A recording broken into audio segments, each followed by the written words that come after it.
Hi Sasha, loved your book, Letter from a Rake. Tell us a little bit about it. Letter from a Rake is a fun regency. It involves Millie, who is your unconventional English beauty. She's actually not originally from England. She was born in India.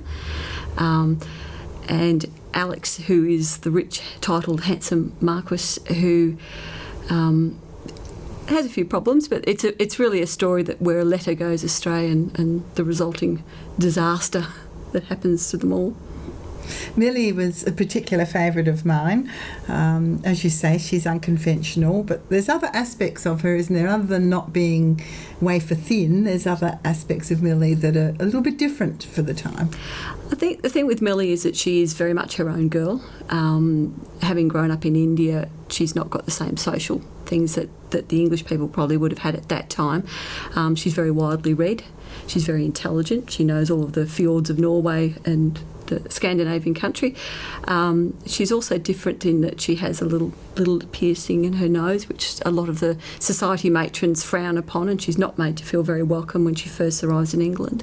No, some of those high society ladies are really mean to her, I thought. There's some comments about her and references to Indian elephants at the very start of the book, which is very unfair. Oh.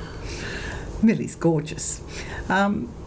Your hero, Alex, loved him, and he, by all appearances, has absolutely everything you'd want in a gorgeous, charming aristocrat, but there's some problems and there's some other things happening with Alex that we don't quite learn about till later. Alex is the Brad Pitt of his age. They call him Alexander the Great. Men want to be him and women want to be with him. He has everything. But, as you say, he also has a very big secret and he doesn't want anybody to know about this, and especially Millie, and he will do anything he possibly can to hide that until he finally does win her. Mm-hmm. What draws you to setting a romance in the Regency period? Regency is just an amazing period. It's the grandmother of all Regencies. Pride and Prejudice is 200 years old this year.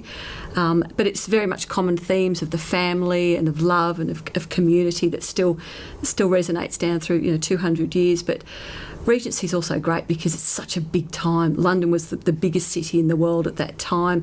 You had scandals that still people talk about today. You had people like Napoleon and Wellington. You had men in buckskin trousers and women in very beautiful dresses. So it's just an amazing time. So it's so rich in history and rich in so many things to talk about and write. Have you been writing Regency romance for long? I've only been writing for probably about 3 years.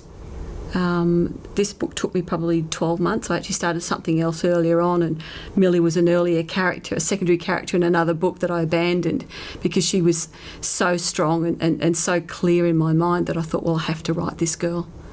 Yeah, I'm a great fan of Millie's. I think she's fabulous. So I'm glad she survived to live She on wasn't in this going book. away. What prompted you to begin writing?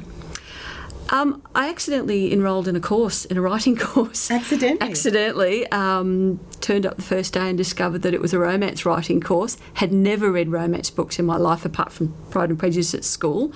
And it was run by a lady called Anne Gracie, who I'd never heard of. And, of course, now know that she's one of Australia's biggest sellers of romance books.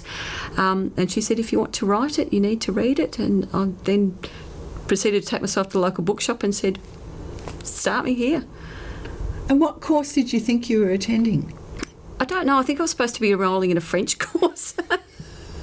But there are no regrets. And how did you feel when you got the phone call from Destiny to say they wanted Letter from a Rake to publish it? Well, it was rather funny because I was actually on another call for work and we were in the middle of a business acquisition and it was a number I didn't know and I just killed the call and thought I'll come back to it. And then, of course, once I went on to voicemail and it was Destiny at the other end, I went, oh, I think I better ring them back. But clearly you were thrilled. Absolutely. Just a brilliant opportunity. And quite a contrast, I believe, to what you do work-wise. Tell us a little bit about that. I'm a senior finance executive at a major Australian company. I have 40 staff under me and any one day it's lots and lots of juggling.